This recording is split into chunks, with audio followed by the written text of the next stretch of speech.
नमस्कार दोस्तों, बहुत बहुत स्वागत है आपका आपके अपने डिजिटल प्लेटफॉर्म अपना प्लेनेट ऑर्बिट टू सक्सेस में। और यहाँ हम डिस्कस कर रहे हैं साइंस एंड टेक की सीरीज, जिसमें आज की हमारी क्लास है इसरो के महत्वपूर्ण मिशन के बारे में। दोस्तों, इस टॉपिक पर ऑलरेडी हमने प्रीवियस क्लासेस लगा ली हैं और हमने बहुत सारे उपग्रहों के बारे में बातचीत कर ली है जो कि इसरो के द्वारा लॉन्च किए गए थे। हमने आर्यभट्ट से लेकर कार्टोसैट 3 तक की चर्चा प्रीवियस क्लास में कर ली है। मुझे उम्मीद है कि आपने वो क्लासेस अटेंड की होगी, उसके शॉर्ट नोट्स बनाए होंगे और उसका रिवीजन भी आप लगातार कर रहे होंगे। दोस्तों, आज की इस क्लास में हम इसरो के उन प्लेनेटरी मिशन के बारे में बात करेंगे जो कि इसरो के द्वारा लॉन्च किए गए हैं और फ्यूचर में लॉन्च किए जाने वाले हैं। दोस्तों, इस टॉपिक को हम शुरू करने वाले हैं चंद्रयान 1 से, जो कि न केवल इसरो का पहला चंद्र मिशन था बल्कि हमारे देश का सबसे महत्वाकांक्षी प्रोजेक्ट भी था। दोस्तों, चंद्रयान 1 से हम हमारी पढ़ाई शुरू करते हैं और इसे हम 2026 में जो फ्यूचर मिशन है इसे वहां तक ले जाने वाले हैं और यह उपग्रहों की आखिरी क्लास होगी। फिर अगली क्लास में हम कक्षाओं के बारे में और लॉन्च व्हीकल के बारे में बातचीत करने वाले हैं। चलिए इस क्लास को शुरू करते हैं। दोस्तों, चंद्रयान 1 की अगर मैं बात करूं तो चंद्रयान 1 लॉन्च किया गया था 22 अक्टूबर 2008 को। ध्यान दीजिएगा, 22 अक्टूबर 2008। मैंने हमेशा आपको कहा है कि इस टॉपिक में डेट इंपॉर्टेंट नहीं है, ईयर इंपॉर्टेंट है। लेकिन यहां मैं आपको कह रहा हूं कि चंद्रयान 1 और इसके बाद के जितने भी मिशन है इसमें आपको डेट और ईयर दोनों ही याद रखना पड़ेगा। हम लास्ट में कंपेयर भी करेंगे इन सब चीजों को, लेकिन फिलहाल आप याद रखिए कि 22 अक्टूबर 2008 को चंद्रयान 1 लॉन्च किया गया। साथियों, इसे लॉन्च किया गया है Satish Dhawan space centre SDSC से लॉन्च किया गया है, श्रीहरिकोटा से इसे लॉन्च किया गया है। प्रीवियस ईयर क्लास अगर आप लगाकर आए हैं तो आपको पता होगा SDSC क्या है। नहीं भी पता है तो सतीश धवन स्पेस सेंटर श्रीहरिकोटा में स्थित है और यह भारत का एकमात्र प्रक्षेपण केंद्र मतलब कि लॉन्च स्टेशन है। हाल फिलहाल में हम हमारा एक और लॉन्चिंग स्टेशन बहुत जल्द तमिलनाडु में बनाने वाले हैं, उसके बारे में हम कभी और बात करेंगे। देखिए, इसे हमने लॉन्च किया है PSLV C11 के द्वारा। तो दोस्तों, इसे PSLV C11 के द्वारा लॉन्च किया गया है। देखिए, चंद्रयान 1 की अगर मैं बात करूं तो चंद्रयान 1 22 अक्टूबर 2008 को लॉन्च किया गया, PSLV C11 के द्वारा लॉन्च किया गया, SDSC श्रीहरिकोटा से लॉन्च किया गया और इसे बनाया है किसने? भारत की स्पेस एजेंसी इसरो ने बनाया है। और दोस्तों, यह एक लूनर ऑर्बिटर मिशन था, मतलब इसका उद्देश्य चंद्रमा की सतह पर उतरना नहीं था। इसका उद्देश्य था चंद्रमा की परिक्रमा लगाकर चंद्रमा के बारे में, चंद्रमा की सतह के बारे में, चंद्रमा के वायुमंडल के बारे में महत्वपूर्ण जानकारी हमें उपलब्ध कराना। चलिए, ये हमने अभी बेसिक बातचीत चंद्रयान के बारे में देखा है। दोस्तों, अगर मैं इस मिशन की बात करूं तो यह मिशन पूरी तरह सफल रहा था हमारा और इस ऑर्बिटर ने 2009 तक इसके ऑर्बिटर ने, दोस्तों इसमें हमने एक ऑर्बिटर पहुंचाया था। मान लीजिए ये पृथ्वी है, अर्थ है और ये है चंद्रमा, मून। और इस चंद्रमा की ये कक्षा है जो कि चंद्रमा से 100 किलोमीटर की ऊंचाई पर स्थित है। और इस चंद्रमा से 100 किलोमीटर की ऊंचाई पर स्थित कक्षा में हमने हमारा चंद्रयान पहुंचाया था और इस चंद्रयान में हमने एक ऑर्बिटर पहुंचाया था। दोस्तों, इस ऑर्बिटर का काम था इस ऑर्बिट की, मतलब कि इस कक्षा की परिक्रमा करना और हमें डेटा भेजना। दोस्तों, इसके ऑर्बिटर ने लगभग 2009 तक लगातार काम किया और 2 साल इसका लक्ष्य था, लेकिन इसने काफी लंबे समय तक काम किया और हमें अपने जो भी हमारे उद्देश्य थे उसे पूरा करवाने में मदद किया। ठीक है, इसलिए हम कहते हैं कि चंद्रयान 1 का जो परिणाम था दोस्तों वो सफल रहा और इसने 312 दिन लगभग काम किया है। हालांकि हमने इसको 2 साल के लिए पहुंचाया था और 2009 में इसका संपर्क जो है वो टूट गया, तो फिर हम दोबारा जो है वो इससे संपर्क स्थापित नहीं कर पाए। लेकिन हाँ, इसकी सबसे बड़ी खोज ये रही दोस्तों कि इसने ये पता लगाया कि जो चंद्रमा का दक्षिणी ध्रुव है, चंद्रमा का जो साउथ पोल है, यहाँ पर पानी है। पानी ऐसा नहीं कि लिक्विड फॉर्म में है, इसने ये बताया कि यहाँ पर पानी जो है वो ठोस कार्बन डाइऑक्साइड के फॉर्म में मौजूद है। इसीलिए हम अब अगले जो मिशन हमारे रहेंगे चंद्रयान 2, चंद्रयान 3, उसे हम साउथ पोल पर लेकर जाएंगे, क्योंकि इससे हमें पता चला था कि साउथ पोल पर पानी मिल सकता है और पानी मतलब चंद्रमा में जीवन पॉसिबल हो सकता है। ठीक है, तो ये बहुत ही सक्सेसफुल मिशन था हमारा चंद्रयान 1 जिसके बारे में फिलहाल हमने बातचीत की है। और भी चीजें देख लीजिए। चंद्रयान 1 भारत का पहला मानव रहित चंद्र अन्वेषण मिशन है, जो कि मैं पहले ही आपको बता चुका हूं। इसे 22 अक्टूबर 2008 को लॉन्च किया गया। पीएसएलवी C11 के द्वारा लॉन्च किया गया। सतीश धवन स्पेस सेंटर से लॉन्च किया गया। ये सारी बातें मैं बता चुका था आपको। दोस्तों, इसकी लागत 386 करोड़ रुपए है और इसका वजन 1380 किलोग्राम 1380 किलोग्राम का इसका वजन था और 386 करोड़ रुपए भारत सरकार ने इसरो के माध्यम से इसमें खर्च की थी। मात्र 386 करोड़। दोस्तों, आज बॉलीवुड की एक फिल्म भी नहीं बन पाती है इतने पैसों में। हॉलीवुड की तो आधी फिल्म भी नहीं बन पाएगी। और इतने में हमने पहला हमारा लूनार मिशन मतलब कि चंद्र मिशन जो है वो सक्सेसफुल करवाया था। मतलब एक बहुत ही कम बजट में हमने ये करके दिखाया। और दोस्तों, इसका उद्देश्य क्या था? इसका उद्देश्य था चंद्रमा के बारे में जानकारी प्राप्त करना और एटलस बनाना। दोस्तों, हमने चंद्रमा का 3D एटलस जो है वो इस मिशन के द्वारा बनाया है। आज भी अगर किसी देश को पहली बार चंद्रमा में अपना सैटेलाइट पहुंचाना है तो वो इसरो से इस 3D एटलस को मांगता है और पढ़ाई करता है। मतलब हमने चंद्रमा का 3D एटलस बनाया। इसके अलावा वहां पर जो खनिज पाए जाते हैं उसका मानचित्रण करना इसका उद्देश्य था, हमने किया भी। पानी की खोज करना। और इन सब के लिए दोस्तों इसमें हमने 11 उपकरण पहुंचाए थे। 11 प्रकार के साइंटिफिक इंस्ट्रूमेंट उसमें लगे हुए थे। उसमें से 5 भारत ने लगाया था और 6 अलग अलग देशों ने हम लगाकर भेजा था। और इस प्रकार ये जो चंद्रयान 1 मिशन है यह सक्सेसफुल रहा। तो आई होप कि आपको चंद्रयान 1 समझ में आया होगा। हम एक स्लाइड बनाते हैं और इस स्लाइड को बनाकर फिर देखते हैं कि हमने चंद्रयान 1 के बारे में अभी तक क्या क्या देखा है। चलिए, चंद्रयान 1 की अगर हम बात करें, चंद्रयान, तो दोस्तों चंद्रयान 1 क्या है? चंद्रयान 1 भारत का भारत का पहला भारत का पहला फर्स्ट लूनार मिशन है। पहला चंद्र मिशन है। ये भारत का पहला चंद्र मिशन। और इसे लॉन्च कब किया गया? दोस्तों, इसे लॉन्च कब किया गया है? भाई ये कलर तो दिखाई नहीं दे रहा है, इसे बदलना पड़ेगा। दोस्तों, इसकी लॉन्चिंग हमें बतानी है। फिर हमें बताना है कि इसका लॉन्च स्टेशन क्या था, क्योंकि बड़ा महत्वपूर्ण है स्टेशन बताना। हमें यह भी बताना होता है कि इसका लॉन्चिंग व्हीकल क्या था, तो लॉन्चिंग व्हीकल भी हमने बता दिया। फिर हम बताएंगे कि यह इसका रिजल्ट क्या रहा। और दोस्तों, इसके उद्देश्य क्या थे, इसके ऑब्जेक्टिव्स क्या थे, ये भी हमें बताना है। इसके उद्देश्य, इतनी चीजें हमें बताना है। दोस्तों, इसे कब लॉन्च किया गया? 22 अक्टूबर। मैंने कहा है डेट बहुत इंपॉर्टेंट है। 22 अक्टूबर 2008 को इसे लॉन्च किया गया। लॉन्चिंग स्टेशन था SDSC श्रीहरिकोटा। और मुझे उम्मीद है कि आप साथ में शॉर्ट नोट्स बना रहे होंगे, क्योंकि देखिए ये ऐसे टॉपिक है जहां पर फैक्ट्स बहुत ज्यादा होते हैं और बड़े इत्मीनान से हमें इसे पढ़ना होता है। तो SDSC श्रीहरिकोटा से हमने इसे लॉन्च किया। दोस्तों, लॉन्च करने के लिए हमने PSLV का C11 लॉन्च व्हीकल यूज किया था। और रिजल्ट कैसा रहा? रिजल्ट रहा सफल। हम पूरी तरह सफल रहे। दोस्तों, इसका लक्ष्य क्या था? चंद्रमा का 3D मैप बनाना, मतलब चंद्रमा का 3D एटलस बनाना इसका उद्देश्य था। इसके अलावा पानी की खोज करना, वहां पर पानी के बारे में पता लगाना, यह भी इसका उद्देश्य था। वहां के खनिज, चंद्रमा के जो मिनरल्स हैं उसका पता लगाना, ये सब जो है वो इसका उद्देश्य था। और ये इसमें पूरी तरह क्या रहा है? सफल रहा है।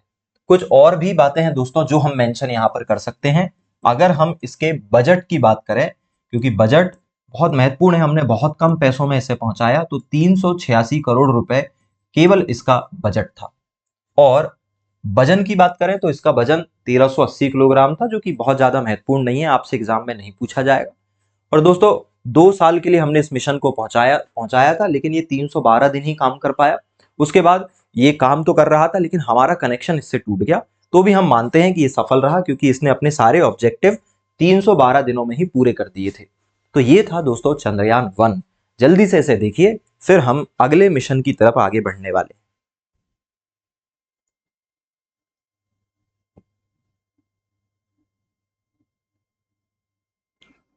चलिए, इसका स्क्रीनशॉट भी आप ले सकते हैं, लेकिन मैं आपसे कहूंगा कि भाई प्लीज पेन और पेपर लेकर बैठा कीजिए। भले ही आप ऑनलाइन पढ़ रहे हैं, लेकिन आपकी अप्रोच वही बेसिक फंडामेंटल से जुड़ी हुई होनी चाहिए, जैसा कि हम सिंसियरली पढ़ते हैं वैसा। बिंज वॉचिंग करने से पढ़ाई नहीं हो पाएगी। बिंज वॉचिंग जो है वो आप एंटरटेनमेंट के लिए कर सकते हैं, बट पढ़ाई में बिंज वॉचिंग इफेक्टिव नहीं है। आपको पेन पेपर लेकर बैठना पड़ेगा और अपने सिनॉप्सिस और शॉर्ट नोट्स बनाने होंगे, ताकि आप अगली बार रिवीजन खुद से कर सकें। और मान लीजिए ये क्लास अगर 40 मिनट की है और अगर आपको रिवीजन करना है, तो आप या तो क्लास से रिवीजन कर लो और फिर अपने नोट से रिवीजन कर लो, तो बहुत आसान हो जाएगा। आपको फिंगर टिप पर चीज़ें याद हो जाएगी। और आप याद रखेंगे ना कि एग्जाम में हम ब्रेन ही लेकर जा सकते हैं, हमारे पास केवल वहाँ दिमाग होता है। तो अगर आपको चीज़ें याद है तो एग्जाम अच्छा जाएगा, नहीं याद है तो एग्जाम अच्छा नहीं जाएगा, है ना। तो हमारी कोशिश ये होनी चाहिए कि हम चीज़ों को पढ़ें और उसे याद कर लें। और याद करने के लिए समय देना पड़ता है ना। एक बार पढ़कर चीजें याद नहीं होती है, दो दो तीन तीन चार चार बार आपको पढ़ना होता है। तो ये बेसिक बातें थी चंद्रयान 1 के बारे में। अब दोस्तों हम अगले मिशन की तरफ जा रहे हैं, और इसरो का जो अगला मिशन है वो है मंगलयान। दोस्तों मंगलयान को हम मॉम मिशन भी बोलते हैं। इसका जो अन्य नाम है वो क्या है, मॉम मिशन। क्योंकि ये जो हमने मिशन बनाया था, इसमें हम इस सैटेलाइट को मंगल ग्रह की सतह पर नहीं उतारने वाले थे। हमारा उद्देश्य था इसे मंगल की किसी भी कक्षा में स्थापित कर उसका चक्कर लगाना। मतलब हम मार्स के ऑर्बिट में इसे स्टेब्लिश करना चाह रहे थे, और इसके लिए हमने ये मिशन चलाया और इसका नाम भी रखा गया मार्स ऑर्बिटर मिशन, मतलब कि मॉम मिशन। और हम इसे मंगलयान भी कहते हैं। दोस्तों मंगलयान की खास बात यह है कि हम दुनिया के पहले ऐसे देश हैं जिन्होंने अपने पहले ही अटेम्प्ट में मंगल तक पहुंचने में सफलता प्राप्त की है। हमसे पहले भी 2-3 देश पहुंच चुके हैं, हम चौथे देश हैं ऐसे जो पहुंचे हैं। लेकिन हमसे पहले जाने वाले देशों ने कई बार प्रयास किए, तब वो मंगलयान जैसा मिशन चला पाए और मंगल ग्रह तक पहुंच पाए। लेकिन हम पहली बार में ही यहां तक पहुंच गए। और जब आप इसका बजट सुनोगे तब आपको समझ में आएगा कि हमने बहुत कम बजट में ये सफलता हासिल की थी। खैर, इसे कब लॉन्च किया गया दोस्तों? इसे लॉन्च किया गया है 5 नवंबर 2013 में। और इसकी भी डेट याद रखना बहुत जरूरी है। जैसे चंद्रयान 1 में आपने 22 अक्टूबर 2008 याद रखा है, बिल्कुल ऐसे ही 5 नवंबर 2013 भी आपके लिए याद रखना बहुत ज्यादा जरूरी है। 5 नवंबर 2013 को इसे लॉन्च किया गया, और इसे लॉन्च करने में दोस्तों हमने PSLV सीरीज का ही इस्तेमाल किया है। और ये PSLV C25 का इस्तेमाल हमने किया है। PSLV C25, देखिए उस समय हम PSLV का इस्तेमाल इसलिए कर रहे थे क्योंकि PSLV हमारा मोस्ट रिलायबल लॉन्च व्हीकल है ना। इसने 50 से ज्यादा सफल उड़ानें भर चुका है ये PSLV। हम बहुत ट्रस्ट करते हैं PSLV पर। तो PSLV का C25 हमने इस्तेमाल किया था। स्वाभाविक तौर पे यह इसरो का प्रोजेक्ट था, और इसे सतीश धवन स्पेस सेंटर मतलब कि SDSC श्रीहरिकोटा से लॉन्च किया गया था। दोस्तों इसका वजन 1350 किलोग्राम था। फिर से देख लीजिए, मंगलयान की खास बात यह है कि हम दुनिया के पहले ऐसे देश हैं जो फर्स्ट अटेम्प्ट में, पहले ही प्रयास में मंगल ग्रह तक पहुंचने में सफल हो पाए। इसे 5 नवंबर 2013 को PSLV C25 के द्वारा सतीश धवन स्पेस सेंटर से लॉन्च किया गया। इसका वजन 1350 किलोग्राम था। दोस्तों यह 24 सितंबर 2014 को मंगल ग्रह पर पहुंचा। चाहे तो आप याद रखें, अन्यथा आप छोड़ दें, ठीक है। 5 नवंबर को इसने धरती से उड़ान भरी और 24 सितंबर 2014 को ये मंगल ग्रह पर पहुंचा। दोस्तों मात्र 450 करोड़ रुपए में इसे बनाया गया है, और ये दुनिया का सबसे कम लागत वाला मंगल मिशन है। मतलब हमने बहुत ही कम अमाउंट में इसे खर्च किया। हमारा बजट बहुत लिमिटेड था, 450 करोड़ रुपए। मतलब फिर से मैं वही कहूंगा कि एक बेहतरीन BFX वाली, एनिमेशन वाली मूवी यहाँ पर नहीं बन पाती, जितने में हमने एक साइंटिफिक जो मिशन है वो हमने पूरा किया है। और इसका उद्देश्य था मंगल की जो सरफेस है, सतह है, उसका पता लगाना, मंगल के वायुमंडल का पता लगाना कि वहां पर किस प्रकार की गैसों का कंपोजिशन है, और मंगल ग्रह के जो मिनरल्स हैं उसके बारे में स्टडी करना इसका मेनली ऑब्जेक्टिव था। दोस्तों इसे मात्र 6 महीने के लिए हमने पहुंचाया था, लेकिन यह 8 सालों तक मंगल के चक्कर लगाते रहा और हमें वहां का डेटा देता रहा।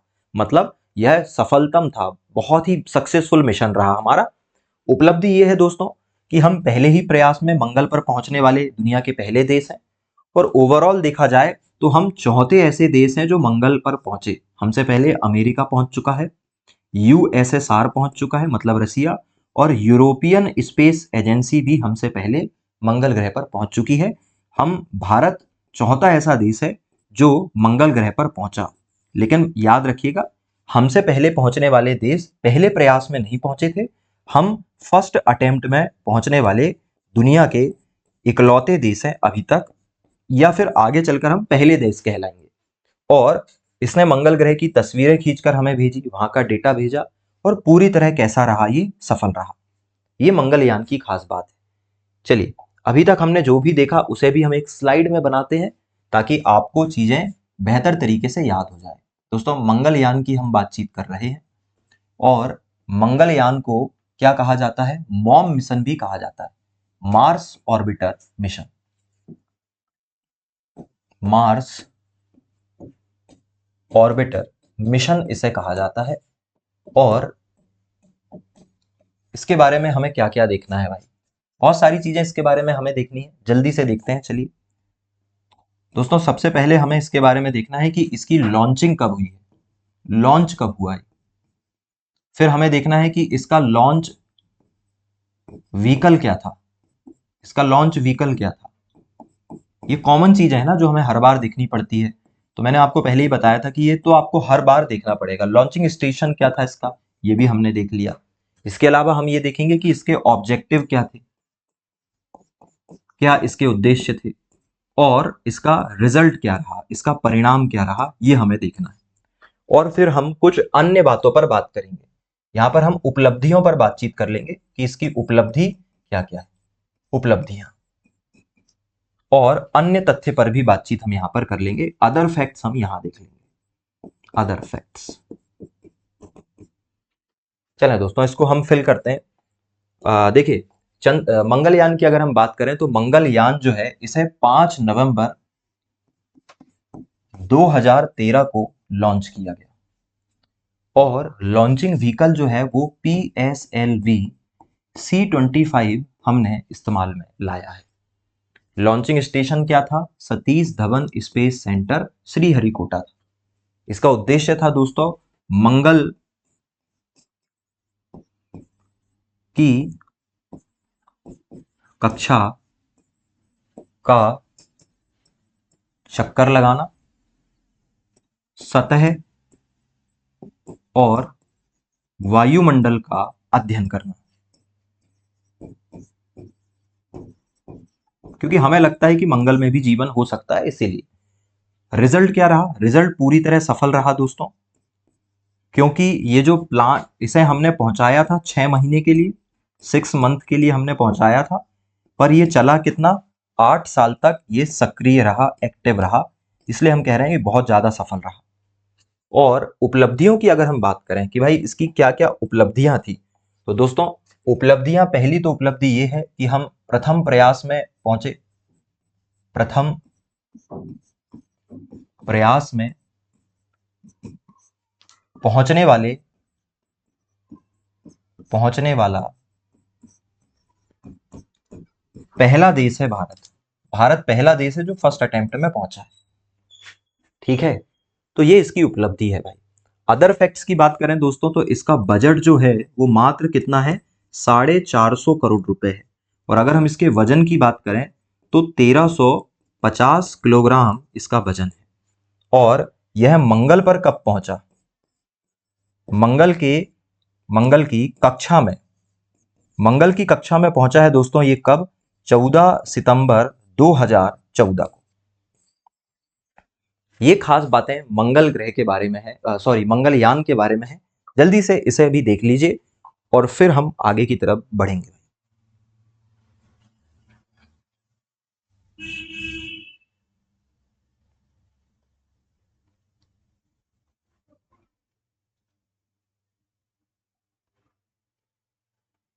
चलिए दोस्तों, तो मंगलयान के बारे में ये सारी की सारी बातें हैं। इसे लॉन्च कब किया गया है? इसे लॉन्च किया गया है 5 नवंबर 2013 को। और लॉन्चिंग व्हीकल क्या है? PSLV C-25। लॉन्चिंग स्टेशन क्या है? SDSC श्रीहरिकोटा। ऑब्जेक्टिव है मंगल की कक्षा का चक्कर लगाना, सतह पर पहुंचना, वायुमंडल का अध्ययन करना।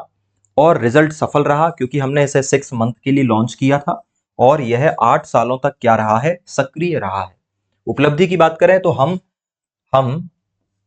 पहले ऐसे देश हैं जो चंद्रमा पर पहले प्रयास में पहुंच पाए। हाँ, एक बात और, ओवरऑल हम चौथे नंबर के देश हैं। ओवरऑल हम फोर्थ नंबर के देश हैं।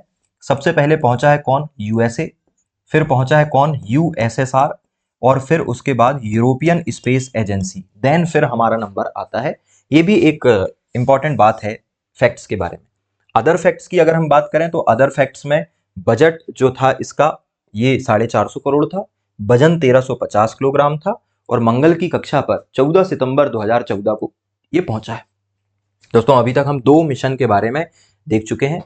अब इसके बाद इसरो ने लॉन्च किया चंद्रयान 2। देखिए, मैं इसे बिल्कुल उसी टाइमलाइन में बता रहा हूं जिस टाइमलाइन में इसरो ने लॉन्च किया है। तो पहले हमने चंद्रयान 1 2008 में लॉन्च किया, फिर हमने मंगलयान 2013 में लॉन्च किया, देन उसके बाद फिर हम चंद्रयान 2 की तरफ गए हैं। और दोस्तों, चंद्रयान 2 हमने चंद्रयान 1 के डेटा को अचीव करने के लिए, या डेटा से जो मिली जानकारी है उसे अचीव करने के लिए लॉन्च किया। दोस्तों, चंद्रयान 1 ने बताया था कि चंद्रमा के दक्षिणी ध्रुव में पानी हो सकता है। पानी भली जो है वो द्रव अवस्था में ना हो, ठोस ऑक्सीजन और ठोस कार्बन डाइऑक्साइड के फॉर्म में मिल सकता है, या अलग अलग फॉर्म में मिल सकता है। तो हम वही खोजने के लिए अब चंद्रमा के दक्षिणी ध्रुव में अपना एक मिशन जो है वो पहुंचाना चाह रहे हैं। इस बार हमारा लक्ष्य चंद्रमा के चक्कर लगाना नहीं होगा, बल्कि चंद्रमा की सतह पर उतरना होगा। और चंद्रमा की सतह पर उतरने के लिए हमने चंद्रयान 2 नाम का मिशन लॉन्च करा, जो कि दोस्तों पूरी तरह सफल नहीं हो पाया था। यह केवल पार्शियली सक्सेसफुल रहा, या आप कह सकते हो कि यह कुछ मामूली से अंतर से सफल होने से चूक गया, थोड़ा बहुत ये विफल हो गया। देखिए, इसे लॉन्च किया गया था 22 जुलाई 2019 को, और ये डेट याद रखना है आपको। 22 जुलाई 2019 को चंद्रयान 2 लॉन्च किया गया, वहीं Satish Dhawan space centre SDSC Sriharikota से। तो 22 जुलाई 2019 को चंद्रयान 2 लॉन्च किया गया दोस्तों, और इसे सतीश धवन स्पेस सेंटर श्रीहरिकोटा से लॉन्च किया गया। दोस्तों, इस बार हमने पीएसएलवी के बजाय उससे भी बेहतर जीएसएलवी का इस्तेमाल किया, और जीएसएलवी के हमने MK3 मतलब कि मार्क 3 M1 रॉकेट का इस्तेमाल किया था। ये जो MK लिखा है इसको मार्क पढ़ते हैं। GSLV मार्क 3 M1 रॉकेट का इस्तेमाल किया। ये बहुत ही शक्तिशाली रॉकेट था, इसलिए हम इसे बाहुबली रॉकेट कहते हैं। तो हमने Baahubali rocket GSLV mark 3 M1 के द्वारा इसे लॉन्च किया गया। और चंद्रयान 2 जो है वो 3877 किलोग्राम वजनी था, मतलब बहुत ज्यादा वेट था इसका। तो दोस्तों, ये हमने लॉन्च किया है चंद्रयान 2। कब? 22 जुलाई 2019 को सतीश धवन स्पेस सेंटर श्रीहरिकोटा से। और इसका जो लॉन्च व्हीकल था वो था GSLV मार्क 3 M1, मतलब कि बाहुबली रॉकेट।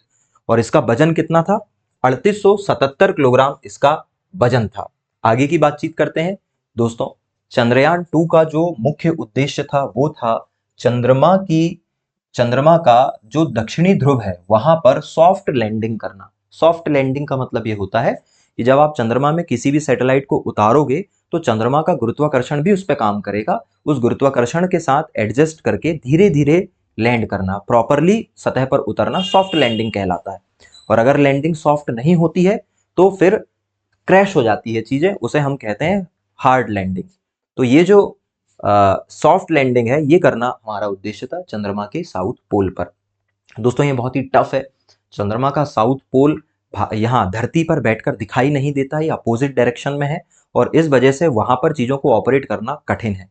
अभी तक दुनिया का कोई भी देश चंद्रमा के दक्षिणी ध्रुव पर लैंड नहीं करवा पाया था जब तक हम चंद्रयान 2 की बात कर रहे हैं। इनफैक्ट चंद्रयान 3 भी हम लॉन्च करेंगे, और चंद्रयान 3 में हम फिर से चंद्रमा के दक्षिणी ध्रुव पर अपने सैटेलाइट को पहुंचाएंगे, और हम दुनिया के पहले ऐसे देश बनेंगे जो चंद्रमा के दक्षिणी ध्रुव पर पहुंच पाया। बहुत सारे देश हैं जो डेवलप हैं, टेक्नोलॉजी उनके पास है, और वो हमसे लगभग 50 साल पहले से काम कर रहे हैं। इसके बावजूद भी वो चंद्रमा के साउथ पोल तक अभी भी सक्सेसफुल मिशन रन नहीं कर पाए। लेकिन ये मिशन फिलहाल हमारा चल रहा है, और हम चंद्रमा के साउथ पोल पर सॉफ्ट लैंडिंग करने जा रहे हैं। ये हमारा उद्देश्य है दोस्तों। सॉफ्ट लैंडिंग करने के लिए हमने यहाँ पर मतलब मैं अगर आपको कहूँ तो ये जो चंद्रयान 2 था ना, इस चंद्रयान 2 में विशेष तौर पर 3 चीजें थी। चंद्रयान 2 में 3 चीजें थी बेसिकली तो चंद्रयान 2 के अंदर हमने दो चीजें लगाई रखी थी। एक हमने इसके अंदर लगाया था रोवर। दोस्तों एक हमने इसके अंदर रोवर लगाया था, रोवर, है ना, ये देखिए यहां पर लिखा भी हुआ है। एक हमने इसके अंदर लगाया था लैंडर। लैंड करने के लिए हमने इसमें एक लैंडर बनाया था जिसका नाम था विक्रम। विक्रम साराभाई के नाम पे हमने उसका नाम विक्रम रख दिया था, जिसका काम था इस तरीके से एक ट्राइपॉड स्टैंड की तरह यह जाकर साउथ पोल पर क्या करेगा, लैंड करेगा। और इस लैंडर के अंदर लगा था एक रोवर जिसका नाम था प्रज्ञान, जो कि एक 6 व्हील वाला, 6 पहियों वाला एक रोबोट था जो कि सतह पर चलेगा। और इसमें विभिन्न प्रकार के हमने ऑप्टिकल सेंसर्स और विभिन्न प्रकार के कैमरास लगा रखे थे जो कि हमें डेटा पहुंचाएगा धरती पर। देखिए अगर सॉफ्ट लैंडिंग हो जाती, मतलब अगर ये लैंडर सही तरीके से लैंड हो जाता तो हम इसको सॉफ्ट लैंडिंग कहते। और फिर इस लैंडर के अंदर से रोवर निकलता जिसका नाम प्रज्ञान था, जिसमें 6 पहिए लगे थे, और वह चंद्रमा में कुछ दूरी तक जाकर चंद्रमा के बारे में सारी इंफॉर्मेशन हमें देता। लेकिन अनफॉर्चुनेटली ये लैंडिंग अच्छे से नहीं हो पाई दोस्तों, और सॉफ्ट लैंडिंग ना होने की वजह से ये जो विक्रम लैंडर है यह जिस तरीके से लैंड होना था यह उल्टा लैंड हो गया। मतलब ये कहने की बात यह है कि ये कुछ इस तरीके से लैंड हो गया, गिर गया नीचे। और गिरने की वजह से जहां से प्रज्ञान रोवर को निकलना था वो वाला भाग जो है वो नीचे की तरफ दब गया और हम रोवर को बाहर निकाल ही नहीं पाए। इसलिए हम कहते हैं कि ये मिशन पूरी तरह सक्सेसफुल नहीं रहा। लेकिन एक चीज और भी है, हमने चंद्रयान 1 में दोस्तों, ये चंद्रमा है और चंद्रमा के 100 किलोमीटर की ऊंचाई पर जो कक्षा है वहां पर हमारा एक ऑर्बिटर पहले से घूम रहा है। और ये जो ऑर्बिटर है दोस्तों, ये ऑर्बिटर भी हमने यहाँ पे पहुंचाया। ठीक है, तो ये ऑर्बिटर घूम रहा है और यहाँ पर लैंडर है और रोवर है। तो देखिए ये ऑर्बिटर भी इंफॉर्मेशन पहुंचा रहा है और यहाँ से थोड़ी बहुत इंफॉर्मेशन ही हम पहुंचा पाए, जो कि हम इसके सेंसर से पहुंचा पाए, हम रोवर बाहर निकाल ही नहीं पाए। इसलिए हम कहते हैं कि चंद्रयान 2 हमारा सक्सेसफुल नहीं रहा। खैर वापस आते हैं स्लाइड पर, और लैंडिंग हम चंद्रमा के दक्षिणी ध्रुव पर करवाना चाह रहे थे दोस्तों। और अगर हम इसके इसके हम रिजल्ट पर जाएं तो यह पूरी तरह सफल नहीं रहा, क्योंकि हमारा कंट्रोल इससे टूट गया था और यह सही तरीके से लैंड नहीं करवा पाया। और ये जो लैंडर है विक्रम और रोवर है प्रज्ञान, ये सॉफ्ट लैंडिंग में विफल रहे। और दोस्तों ये मिशन हमारा पूरी तरह सक्सेसफुल नहीं हो पाया। इसके बजट की बात करें तो 978 करोड़ रुपए हमने इसमें खर्च करे थे, 978 करोड़ रुपए, तो भी 1000 करोड़ से कम हम खर्च कर रहे हैं। और इसमें टोटल 13 उपकरण हमने लगाए थे। कितने उपकरण लगाए थे? 13 उपकरण हमने इसमें इस्तेमाल किए थे। ठीक है, ये सारी की सारी बातें हैं दोस्तों। चलिए इसको हम एक स्लाइड बनाते हैं और एक स्लाइड बनाकर इसे पढ़ते हैं भाई। चलिए यहां पर देखते हैं दोस्तों, हम बातचीत कर रहे हैं चंद्रयान 2 की। एक सेकेंड रुकिएगा। हाँ, हम जो बातचीत कर रहे हैं भाई, चंद्रयान 2 की बातचीत कर रहे हैं। और चंद्रयान 2 के बारे में सबसे खास बात क्या है, यह भारत का या इसरो का दूसरा चंद्र मिशन है, सेकंड चंद्र मिशन।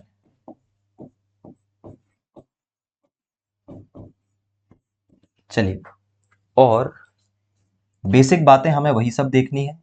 इसको लॉन्च कब किया गया, इसका लॉन्च व्हीकल क्या था, दोस्तों यही सारी बातें हर बार बतानी होती है और यहीं से ही क्वेश्चन आपको देखने को मिलेंगे भी। लॉन्च स्टेशन क्या था ये भी हमें बताना होता है। इसके अलावा हम इसके ऑब्जेक्टिव मतलब कि लक्ष्य पर भी बात करने वाले हैं और बात करेंगे इसके रिजल्ट के बारे में। देन फिर हम यहां पर हम देखने वाले हैं कि इसकी अदर फैक्ट्स के बारे में हम सीधे बातचीत कर लेंगे कि बाकी और फैक्ट्स क्या थे। ओके, चलें सीधे बातचीत करते हैं। देखिए इसे लॉन्च कब किया गया दोस्तों, इसे लॉन्च किया गया 22 जुलाई को, 22 जुलाई 2019 को दोस्तों इसे लॉन्च किया गया। और लॉन्चिंग व्हीकल था GSLV मार्क 3 M1, जो कि क्या कहलाता है, बाहुबली रॉकेट कहलाता है। ठीक है, लॉन्चिंग स्टेशन था सतीश धवन स्पेस सेंटर श्रीहरिकोटा।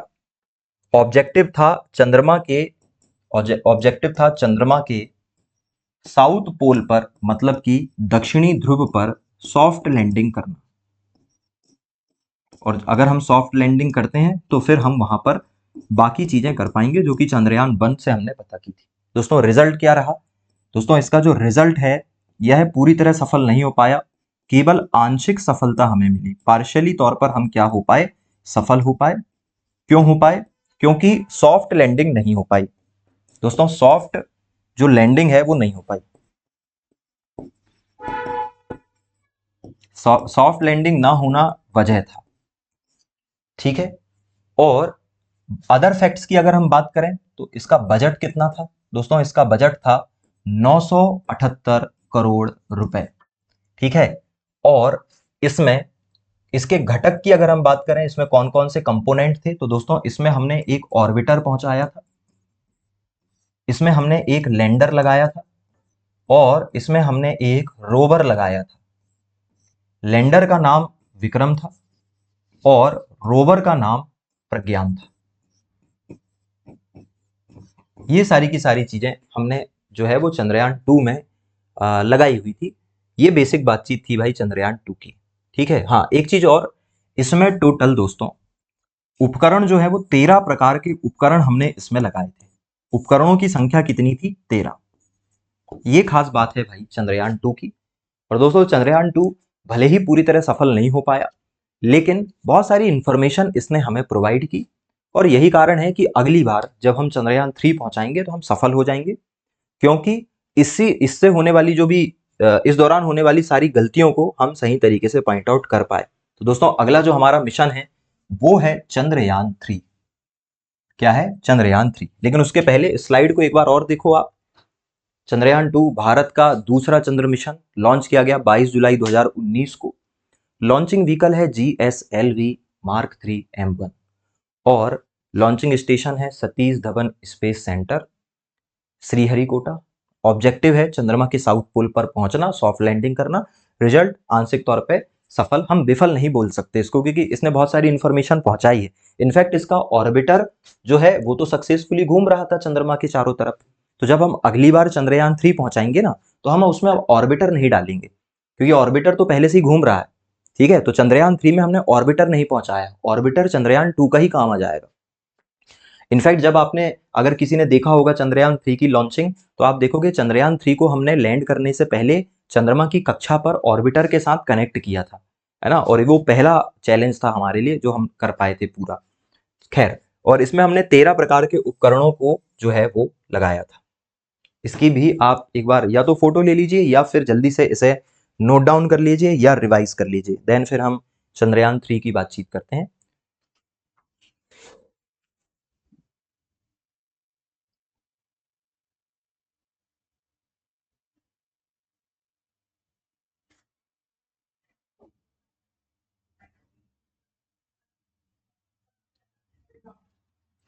चलिए दोस्तों, अब हम सीधे बातचीत करते हैं अगले मिशन की, और हमारा अगला जो मिशन है वो है चंद्रयान 3।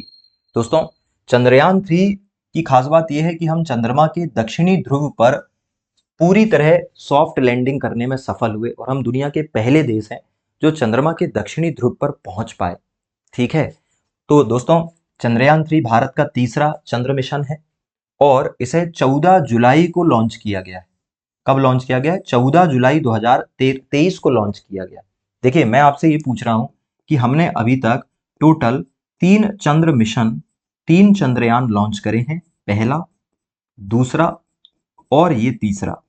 और तीनों की डेट दोस्तों आपको पता होनी चाहिए। पहला हमने कब पहुंचाया था? 22 अक्टूबर 2008 को। दूसरा हमने पहुंचाया 22 जुलाई 2019 को।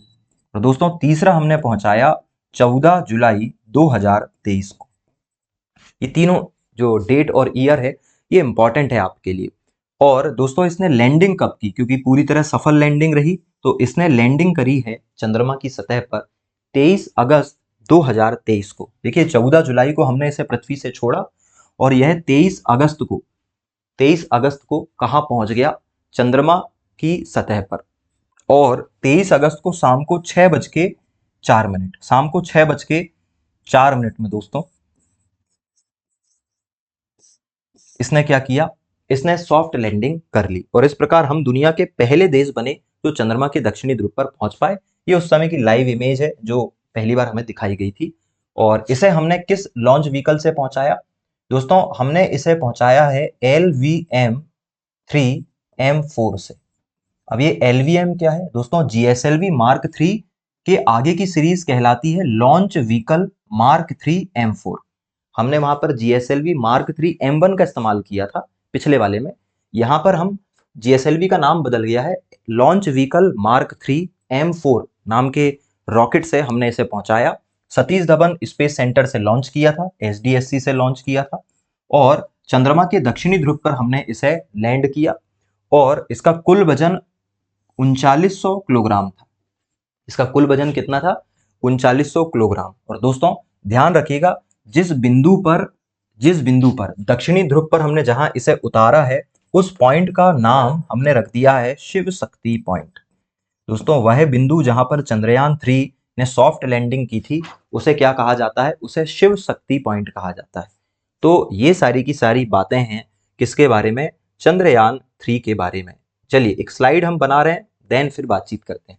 देखिए दोस्तों, चंद्रयान 3 के बारे में भी हम एक स्लाइड बना रहे हैं, चंद्रयान 3।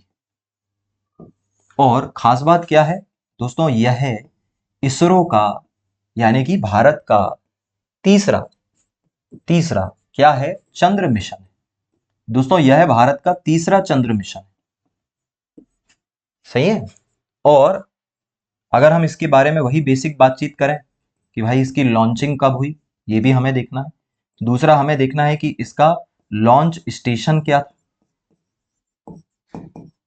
फिर हमें देखना है कि इसका लॉन्च व्हीकल क्या था। फिर हम बातचीत करेंगे कि भाई इसका रिजल्ट क्या रहा। चलें दोस्तों, लॉन्च कब किया गया, इसे लॉन्च किया गया 14 दोस्तों इसे लॉन्च किया गया है 14 जुलाई को, 14 जुलाई 2023। लॉन्चिंग स्टेशन क्या है, Satish Dhawan space centre Sriharikota. Launch vehicle क्या है, LVM-3M4, launch vehicle mark 3M4। और रिजल्ट क्या रहा, सफल, पूरी तरह सफल। चलें और भी कुछ कुछ बातें हम कर लेते हैं दोस्तों, और भी कुछ बातें हम कर लेते हैं। हम बातचीत करते हैं कि इसने लैंडिंग कब की। तो दोस्तों इसकी जो लैंडिंग हुई है चंद्रमा की सतह पर वो हुई है 23 जुलाई को 2023 में 6:04 शाम को। और जिस बिंदु पर लैंडिंग हुई है उसे क्या कहा जाता है, उसे हमने नाम दे दिया है शिव शक्ति पॉइंट। हम उसे क्या कहते हैं, शिव शक्ति पॉइंट कहते हैं। देखिए बहुत सारी बातें हैं इसके बारे में, पर मैं आपको वही बता रहा हूं जो आपके प्रीलिम्स या वनडे के एग्जाम के लिए जरूरी है। अगर दोस्तों हम इसके कंपोनेंट्स की बात करें कि इसमें हमने क्या क्या पहुंचाया था, तो दोस्तों हमने इसमें एक लैंडर पहुंचाया था, और इस लैंडर का नाम था विक्रम, क्योंकि विक्रम साराभाई के नाम पर है। पिछली बार भी सेम था ये। और एक हमने क्या पहुंचाया है, रोवर पहुंचाया है, जो कि 6 पहिए वाला एक रोबोट था जिसमें हमने विभिन्न प्रकार के सेंसर लगाए और इस प्रज्ञान ने हमें विभिन्न प्रकार की जानकारी दी। दोस्तों ये था हमारा चंद्रयान 3। एक और चीज देख लीजिए, चंद्रयान 3 का वजन 3900 किलोग्राम था और हम दुनिया के पहले देश बने। दोस्तों ये इंपॉर्टेंट बात यहां लिख देते हैं कि हम विश्व के पहले देश हैं जो कहां पर पहुंचे हैं, चंद्रमा के साउथ पोल में पहुंचे हैं। हमारे बाद, हमारे पहुंचने के बाद रूस ने ट्राई किया, और भी देशों ने ट्राई किया, पर वो सफल नहीं हो पाए। हम ही हैं जो अभी तक सफल हो पाए। तो जल्दी से इस स्लाइड को भी देख लीजिए, देन फिर हम आगे की तरफ बढ़ने वाले हैं। चलिए तो दोस्तों अब हम आगे की तरफ बात करते हैं। देखिए अभी हमने बहुत सारी चीजें, चंद्रयान 1 के बारे में बातचीत की, मंगलयान के बारे में बातचीत की, चंद्रयान 2 के बारे में बातचीत की और चंद्रयान 3 के बारे में बातचीत हम कर चुके हैं। अब हम अगले मिशन की तरफ चलते हैं और अगला हमारा मिशन है आदित्य L1 मिशन। दोस्तों, अब हमने आदित्य L1 मिशन लॉन्च किया और यह भारत का पहला मिशन है जो कि सूर्य के अध्ययन के लिए हमने लॉन्च किया था। ये है आदित्य L1 और हालांकि ये PSLV है ना, ये PSLV है और ये आदित्य L1 है। इसमें इसको लगाकर सूर्य पर नहीं पहुंचाया जाएगा, सूर्य से कुछ दूरी पर एक बिंदु स्थित है जिसे हम कहते हैं L1, वहां पर इसे पहुंचाया जाएगा और इसीलिए इसे हम आदित्य L1 कहते हैं। ये L1 क्या है इसे हम कभी और किसी मेंस की क्लास में समझेंगे। इसे लैग्रांज पॉइंट कहते हैं। ऐसे 4 पॉइंट है, वो की एक अलग विषय है, लेकिन प्रीलिम्स के हिसाब से जरूरी नहीं है। हाँ, याद रखिएगा L1 वो पॉइंट है, पृथ्वी और सूर्य के बीच का ये वो पॉइंट है जहां पर सूर्य और पृथ्वी का गुरुत्वाकर्षण बराबर होता है।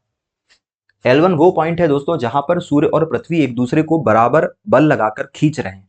मतलब अगर आपने किसी वस्तु को यहां पर रख दिया तो वो वस्तु जो है वो बिना एनर्जी के इजीली काम कर सकती है, बिना एनर्जी के चक्कर लगा सकती है। इसलिए हमने आदित्य L1 मिशन वहां पर पहुंचाया है ताकि हम कम से कम एनर्जी में वहां पर लंबे समय तक आदित्य मिशन को रख सकें। दोस्तों, इसे 2 सितंबर 2023 को लॉन्च किया गया। याद रखिए, हमने 14 जुलाई को चंद्रयान 3 पहुंचाया जो कि 23 अगस्त को पहुंचा और 2 सितंबर को हमने आदित्य L1 मिशन लॉन्च कर दिया। दोस्तों, इसे हमने PSLV C57 के एक्सेल वेरिएंट से पहुंचाया था। एक्सेल उसका लार्ज वेरिएंट है, तो हमने इससे पहुंचाया था। HDSC श्रीहरिकोटा से हमने इसे लॉन्च किया था 2 सितंबर 2023 PSLV C57 X L version Satish Dhawan Sriharikota से। और इसका उद्देश्य था कि हमको ये पता लगाना था कि भाई सूर्य के चारों तरफ, देखिए दुनिया में ना एक बड़ी प्रॉब्लम है जिसे हम सॉल्व नहीं कर पाए। एक्चुअली में क्या है, सूर्य के चारों तरफ ये है सूर्य, ये है दोस्तों सूर्य, ये सन है और सन के चारों तरफ की जो लेयर है ये कहलाती है कोरोना। और दोस्तों, जैसे जैसे हम सूर्य से दूर जाएंगे वैसे वैसे टेम्परेचर कम होना चाहिए, तो टेम्परेचर कम होता है लेकिन कोरोना में जाकर टेम्परेचर बढ़ जाता है और कोरोना के टेम्परेचर बढ़ने के कारण आसपास की जो भी गैसेस हैं वो गर्म हो जाती है और वहां से निकलती है सोलर फ्लेयर, मतलब कि सौर ज्वालाएं। और वो सोलर फ्लेयर न केवल भारत, न केवल अर्थ, बल्कि पूरे के पूरे सौर मंडल के मैग्नेटिक इफेक्ट को चेंज कर देती है, जिससे कि सोलर तूफान आते हैं और हमें हमारे सैटेलाइट जो है वो डिस्टर्ब होते हैं, हमारा टेलीकम्युनिकेशन डिस्टर्ब होता है, GPS डिस्टर्ब हो जाता है। हम ये पता लगाना चाह रहे हैं कि ये समस्या क्यों होती है, सोलर तूफान क्यों आते हैं, सोलर फ्लेयर क्यों पैदा होते हैं, है ना, और अंतरिक्ष पर सूर्य का क्या प्रभाव पड़ता है, ताकि अगर हमें पहले से पता चल जाएगा तो हम सावधानी बरत पाएंगे और चीजों को मैनेज कर पाएंगे। ये हमारा उद्देश्य था, सूर्य का अध्ययन करना इसका प्राइमरीली गोल है। इसे 2 सितंबर 2023 को लॉन्च किया गया था। PSLV C57 के द्वारा लॉन्च किया गया। सतीश धवन स्पेस सेंटर श्रीहरिकोटा से हमने इसे लॉन्च किया है। इसकी खास बात यह है कि ये भारत का पहला सोलर ऑब्जर्वेटरी मिशन है और पृथ्वी से 1.5 मिलियन किलोमीटर, मतलब कि 1.5 लाख किलोमीटर दूर L1 लैग्रेंज पॉइंट पर यह स्थित है। इसमें हमने सात प्रकार के उपकरण लगा रखे हैं जो सूर्य का अध्ययन करते हैं और इसका बजट मात्र 378 करोड़ रुपए है, मात्र। ठीक है। और दोस्तों, इसने 127 दिनों की यात्रा करने के बाद 6 जनवरी 2024 को ये वहां पर पहुंचा और सब कुछ अच्छा काम कर रहा है और ये अपना डेटा भी हमें पहुंचा रहा है। ये बात हम किसके बारे में कर रहे हैं, आदित्य L1 के बारे में कर रहे हैं। तो आई होप कि आपको ये भी समझ में आया होगा। दोस्तों, इसके अलावा और भी हमारे मिशन है जिसके बारे में हम बातचीत कर लेते हैं। देखिए, ये है हमारा अगला मिशन जिसका नाम है निसार। ये है हमारा निसार मिशन और ये निसार नासा, मतलब कि अमेरिका की जो स्पेस एजेंसी है नासा और इसरो का संयुक्त प्रोजेक्ट है जिसे लॉन्च किया जा चुका है। और दोस्तों, इसे लॉन्च किया जा चुका है ना, इसे लॉन्च किया जा चुका है और सतीश धवन स्पेस सेंटर से LVM-3 के द्वारा हमने इसे लॉन्च किया है और यह वही पृथ्वी और चंद्रमा के रिलेशन पर अध्ययन करेगा। खैर, आगे की हम बात करते हैं। देखिए, इसकी मैं डेट जो है वो मेंशन नहीं कर पाया हूं, इसकी लॉन्च डेट मैं मेंशन नहीं कर पाया हूं, तो प्लीज आप इसे खुद सर्च करके लिख लीजिएगा और अगर आपको मिल जाता है तो प्लीज कमेंट कर दीजिएगा कि भाई निसार जो है वो कब लॉन्च किया गया था, है ना। ये होमवर्क मान लीजिए, इतना तो आप कर ही सकते हैं। दोस्तों, इसके अलावा गगनयान मिशन भी हमारी टाइमलाइन में है। हम इस साल के आखिर में या फिर अगले साल के फर्स्ट हाफ में हम पहला मानव युक्त मिशन पहुंचाने वाले हैं। दोस्तों, भारत ने अभी तक किसी भी इंसान को अंतरिक्ष में नहीं पहुंचाया है। ये हमारा पहला वो मिशन होगा जिसमें हम पहली बार किसी ह्यूमन को कहाँ पहुंचाएंगे, अंतरिक्ष में। देखिए, बहुत सारे भारतीय अभी अंतरिक्ष में जा चुके हैं। राकेश शर्मा जा चुके हैं, है ना, सीरीज बांदला जा चुकी है, सुनीता विलियम्स जा चुकी हैं, और भी लोग जा चुके हैं। बट भारत ने इसरो के माध्यम से किसी को नहीं पहुंचाया है। ये हमारा पहला स्पेस मिशन होगा जिसमें हम ह्यूमन को पहुंचाएंगे, गगनयान मिशन, जो कि 2024, 25, 26 तक एग्जीक्यूट होगा। देखिए, इसके बहुत सारे स्टेप है। जैसे हम गगनयान फर्स्ट अभी 2024 में लॉन्च करेंगे, इसमें हम ह्यूमन को नहीं पहुंचाएंगे, ये ट्रायल होगा। फिर हम 2025 में भी ट्राई करेंगे, 2025-26 में फिर से हम ट्राई करेंगे। जो लास्ट वाला जो होगा उसमें हम ह्यूमन को पहुंचाएंगे। तो ये 2024 से लेकर 2026 के बीच में जो है वो चलेगा। अभी इसके बारे में पूरी डिटेल हमारे पास नहीं है, बट हम आगे आपको उपलब्ध कराएंगे और ये न्यूज में भी आएगा, तो करंट अफेयर्स में हम इसको कवर करेंगे। देखिए, इसमें हम 3 भारतीयों को पहुंचाने वाले हैं। इसमें 3 हमारे एस्ट्रोनॉट जाएंगे और उनके साथ हम एक रोबोट पहुंचाने वाले हैं जिसका नाम रहेगा व्योम मित्र। हम इसमें एक रोबोट भी पहुंचाएंगे, व्योम मित्र, जो कि एक ह्यूमनॉइड रहेगा। दोस्तों, इंसानों की तरह दिखने वाला रोबोट क्या कहलाता है? ह्यूमनॉइड। इसे इसरो ने बनाया है और यह व्योम मित्र रोबोट साथ में पहुंचाया जाएगा। साथ में 3 क्या पहुंचाए जाएंगे? ह्यूमंस पहुंचाए जाएंगे, जिनकी ट्रेनिंग अभी चल रही है। और यह 400 किलोमीटर की ऊंचाई पर 3 दिनों तक वहां पर काम करेंगे। हालांकि ये मिशन 7 दिनों के लिए है, पर शुरुआती लक्ष्य 3 दिन है, फिर हम उसके बाद देखते हैं। दोस्तों, इसे 10,000 करोड़ रुपए की लागत से तैयार किया जा रहा है और इसमें सहयोग दे रहा है रूस और फ्रांस। तो रूस और फ्रांस के सहयोग से हम इसे रेडी कर रहे हैं और 10,000 करोड़ रुपए हमारा क्या है, जो है ये कह लो कि लागत है इसमें। तो ये हम बातचीत किसके बारे में कर रहे हैं? गगनयान 1 के बारे में हमने चीजें देखी है भाई, ठीक है। और इसके अलावा दोस्तों, हमारा एक और मिशन है, समुद्रयान मिशन। देखिए, ये फर्दर मिशन है हमारे, फिलहाल हम इस पर काम कर रहे हैं। तो ये है हमारा मत्स्य 6000, जो कि समुद्रयान मिशन में उपयोग में लाया जाएगा। और हम पहला ऐसा मिशन लॉन्च करने जा रहे हैं दोस्तों 2025 में, जिसमें हम समुद्र की गहराई में जाकर अध्ययन करने वाले हैं। तो ये भी हमारा मिशन है। इसमें भी 3 लोगों को 6000 मीटर की गहराई पर पहुंचाया जाएगा, अभी नहीं, बाद में, ठीक है। और इस मिशन की अगर हम बात करें दोस्तों, भारत, अमेरिका, रूस, जापान, फ्रांस और चाइना, अमेरिका, रूस, जापान, फ्रांस और चाइना, इन 5 देशों के क्लब में शामिल हो जाएगा। मतलब हम 6वें ऐसे देश होंगे तो समुद्र के लिए 6000 मीटर की गहराई पर रिसर्च अभियान चला रहे हैं। और हमारी जो ब्लू इकोनॉमी है, मतलब समुद्र से जुड़ी हुई जो हमारी इनकम है, उसको बढ़ावा देने के लिए ये जो समुद्रयान मिशन है वो बहुत कारगर सिद्ध होगा। फिलहाल इस पर अभी लॉन्च नहीं हुआ है, तो ज्यादा हमारे पास डिटेल नहीं है।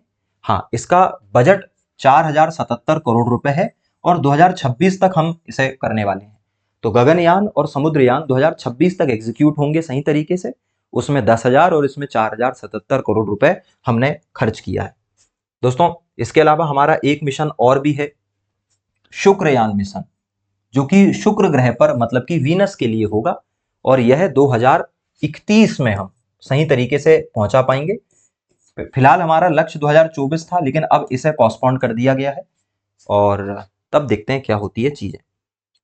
इसके अलावा अगला जो मिशन है दोस्तों, वो है इंडियन स्पेस स्टेशन। दोस्तों, Indian space station, space station क्या होते हैं दोस्तों? ये एक प्रकार की लैब होती है जहां पर अंतरिक्ष यात्री पृथ्वी से 400 किलोमीटर की ऊंचाई पर स्थित एक स्टेशन में रहते हैं और वहीं पर रहकर अंतरिक्ष के बारे में जानकारी प्राप्त करते हैं। वहां 2 सिस्टम होते हैं, एक में उनका रहना, खाना पीना और ठहरने की व्यवस्था होती है और दूसरा लैब होता है जहां पर वो रिसर्च का काम करते हैं। अभी ऑलरेडी 2 स्पेस स्टेशन अंतरिक्ष में मौजूद हैं, एक इंटरनेशनल स्पेस एजेंसी का और एक अमेरिका का। और बात यह है कि यहाँ पर जो है एस्ट्रोनॉट जाते हैं और लंबे समय तक रुकते हैं।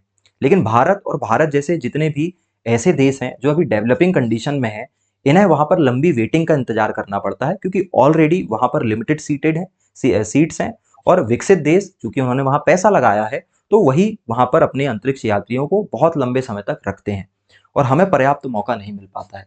तो अब हम ये चाह रहे हैं कि हम अपना खुद का एक स्पेस स्टेशन वहां पर स्टेब्लिश कर लें, ताकि हम इंडिपेंडेंटली तरीके से वहां पर रिसर्च कर सकें। दोस्तों, ये हमारा महत्वाकांक्षी प्रोजेक्ट है और हम इसे 2035 तक स्टैब्लिश करना चाह रहे हैं और 2040 तक हम इसे पूरी तरह क्या करने वाले हैं, ऑपरेट करने वाले हैं। इसका नाम क्या रहेगा, इंडियन स्पेस स्टेशन। इसके अलावा दोस्तों हमारे कुछ आगामी मिशन भी हैं, जैसे हम मंगलयान 2 लॉन्च करने वाले हैं, चंद्रयान 4 लॉन्च करने वाले हैं जापान के साथ मिलकर, और एक्सपोसैट हम एक लॉन्च करने वाले हैं जो कि पूरे ब्रह्मांड की उत्पत्ति का अध्ययन करेगा। ये हमारे फर्दर मिशन है। देखिए मैंने फ्यूचर मिशंस की एक लिस्ट आपके सामने प्रस्तुत कर दी है, जिसमें गगनयान 1 से लेकर मंगलयान 2 तक की सारी डिटेल है और उनका जो प्रिडिक्टेड ईयर है वो भी यहाँ पर मेंशन है। आई होप कि आपको जब ये पीपीटी मिलेगी तो आप इसको जरूर एक बार पढ़ेंगे। और खैर हम यहाँ पर भी देख सकते हैं चीज़ों को, पर आप खुद देखिएगा ताकि आपको बेहतर तरीके से चीज़ें समझ में आए। देखिए मैंने यहाँ शुक्रयान जो है ना वो 2028 लिखा है, क्योंकि हम शुक्रयान का जो लास्ट हमने बनाया है वो 31 बनाया है, लेकिन हमारी कोशिश है कि पहले हम 28 में कर लें, नहीं हुआ तो फिर हम उसको 31 में जो है वो शिफ्ट करेंगे। तो ये था दोस्तों इसरो के सारे प्लेनेटरी मिशन का रोड मैप। आई होप कि आपको ये क्लास अच्छी लगी होगी। मुझे उम्मीद है कि आप इस क्लास को रिवाइज भी करेंगे, एक बार इसकी शॉर्ट नोट्स बनाएंगे और हमें ज़रूर भेजेंगे। ठीक है, देखिए हम इसके बारे में मेंस की क्लास भी लगाएंगे जो कि एमपीपीएससी से रिलेटेड होगी, और उसका बिलीवर बैच ऑलरेडी हमारे ऐप पर चल रहा है। दोस्तों हमारी ऐप में और भी स्टडी मटेरियल अवेलेबल है जो कि फ्री में भी है। तो डिस्क्रिप्शन पर आपको एक लिंक मिलेगी जिसमें लिखा है अपना प्लेनेट ऐप, उसके थ्रू आप सीधे ऐप पर रीडायरेक्ट हो जाएंगे, उसे डाउनलोड कर लीजिए और वहाँ पर हमसे चैट कीजिए, हम आपको बताएंगे कि फ्री मटेरियल कैसे मिलेगा। साथ ही साथ टेलीग्राम की लिंक भी डिस्क्रिप्शन बॉक्स में है, जहाँ पर मिलेगी सारी की सारी पीडीएफ अगर आप यूट्यूब में देख रहे हैं तो, और अगर आप ये लेक्चर ऐप में लगा रहे हैं तो इसकी पीडीएफ इसी लेक्चर के साथ आपको मिल जाएगी। हम मिलते हैं अगली क्लास में, जहां हम डिस्कस करेंगे प्रमुख कक्षाओं के बारे में और लॉन्च व्हीकल के बारे में। नमस्कार।